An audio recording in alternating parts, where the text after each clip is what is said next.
Hey everybody, how's it going? Something I missed on one of my last videos when I was talking about the extra muse and the FCC covered list information. One of the things that popped up, and some other people have noted this, but it's something worth putting up. So I wanted to dive into that. Anyway, thanks for watching. My name's Jordan. I do a lot of these type of videos as well as just an array of everything else from POV, behind the scenes shots to family vlogs, everything. Anything you might imagine, I probably do on this channel. Uh, from technology reviews over to family vlogs. So anyway, again, thanks for watching. I want to dive into this a little bit. I got my notes on my phone because I don't want to mess up too much stuff.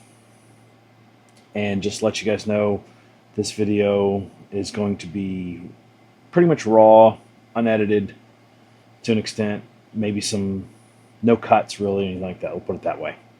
So anyway, we were talking about, or I brought up, it came up the covered list update for foreign devices. You know, they're picking up like the extra company with the Muse, the Atto, which is their smaller one, as well as I think the 360. I think pretty much everything that's extra is going to be retroactively banned if this goes through. Um, anyway, with that, there was an extra added layer. So we talked about extra, no pun intended with that. But there's also the Sky Rover company and the drone style companies as well. But let's go ahead and move on. The other layer that got put on there, and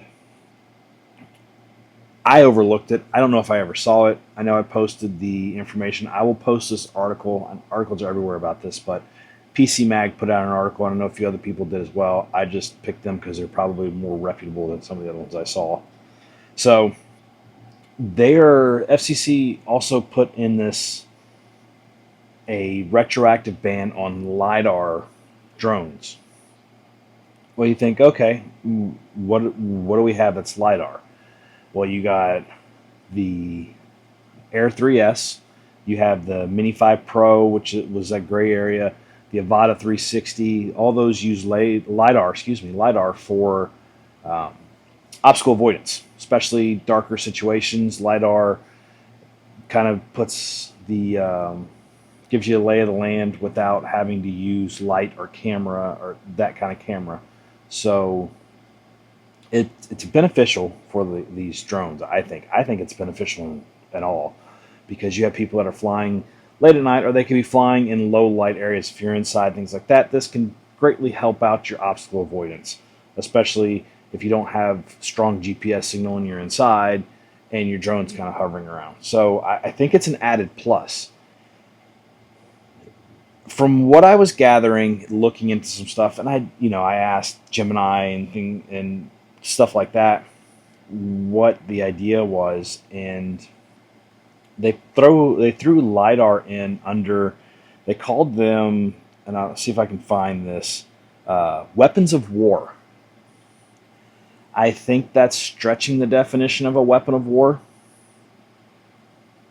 The only concern I could see that the federal government could have with that, if we're talking in a vacuum, would be if it was sending data to China, which DJI has already kind of argued that they don't do any of that stuff. They were fighting to get their checks and security checks done before the official ban came into effect. So I'm having a hard time believing this. Could it be there? Yeah, I won't argue,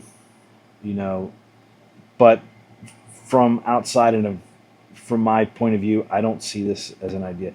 I see a bigger issue with the fact that we're banning so many drones and there's not a U.S. counterpart to take its spot. And I say that because you have some drones that are designed in the U.S., I believe is what it is, manufactured in China, but those are okay. Don't ask me why, because I don't know. And there's so much more money in their military style. And they're designed for the military, I should say, not style. But we're looking at, DJI called out on the Viewpoints blog, the FCC latest attack. This is quoted from PC Mag. The agency issued a public notice on July 21st stating that intentions to retroactively revoke authorizations for, quote, military grade, end quote, drones. Something that normally wouldn't be an issue for recreational professional drone pilots. There's a twist, though. The FCC's definition of military grade is broad enough to cover any drone with LiDAR.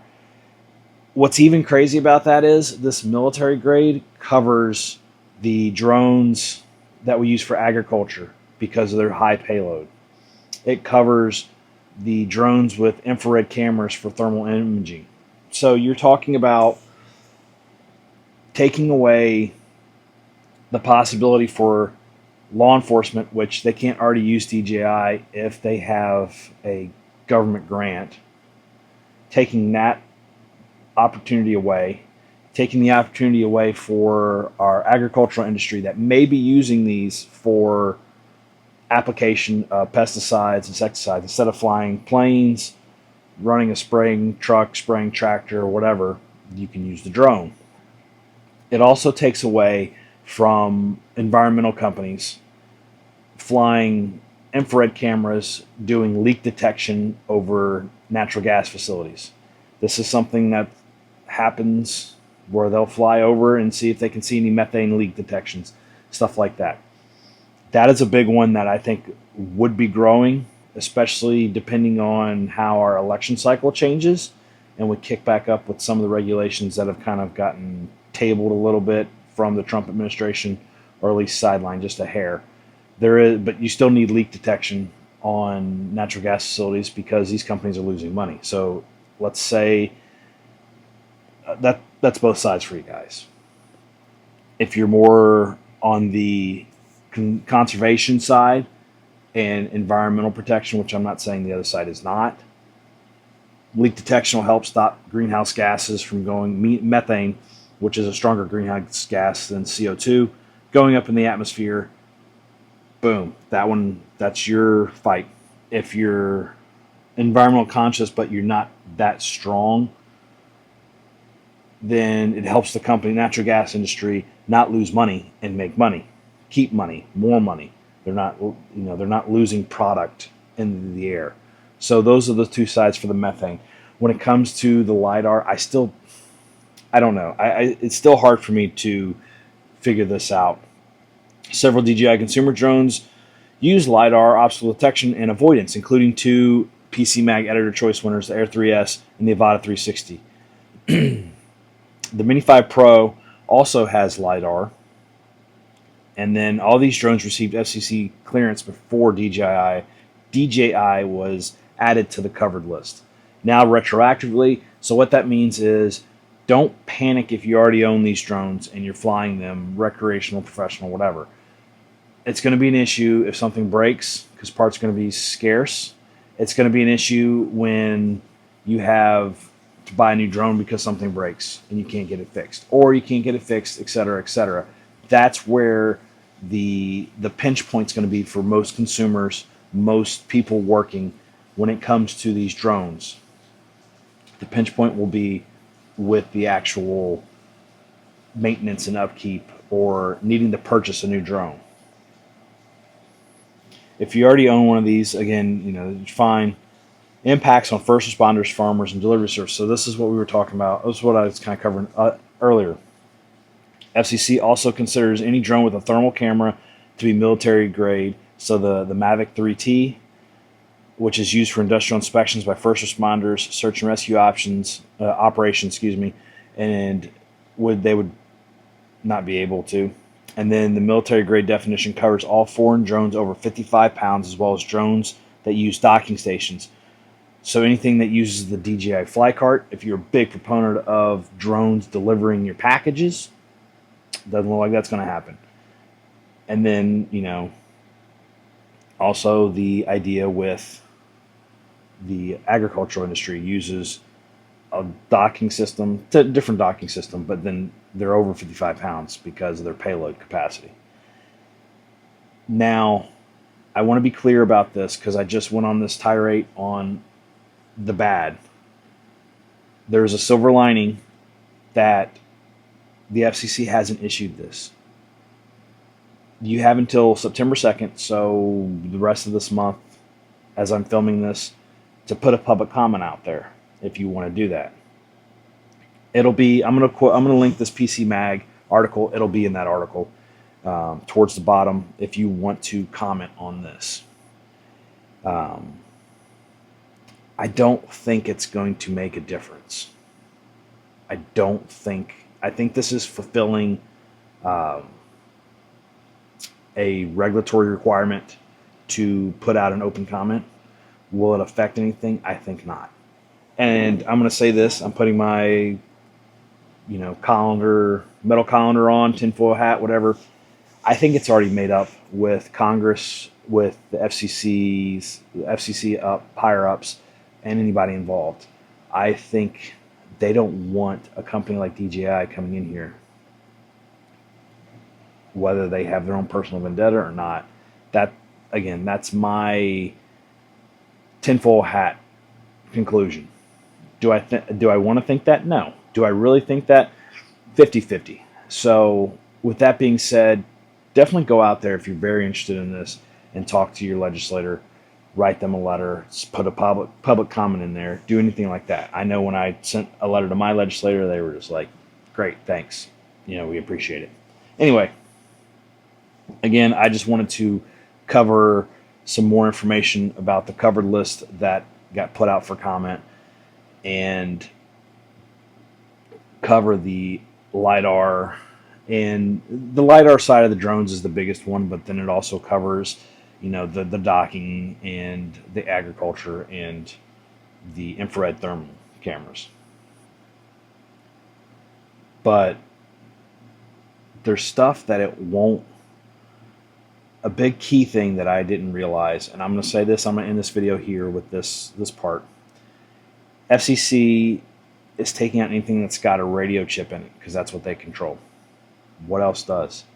Docking stations, Bluetooth, Wi-Fi, all those are going to probably be put on the exception list and not be able to be brought in.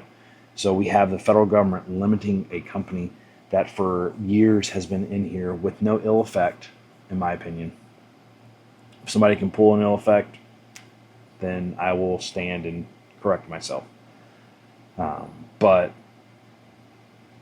nothing crazy. Bringing consumer drones, prosumer drones, some business drones into the space, into the United States to be used with no ill effect.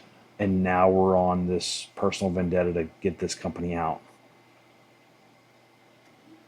It would be different to me if DJI didn't try to defend themselves like they did. It'd be different to me if, we actually had cold, hard evidence on what's going on.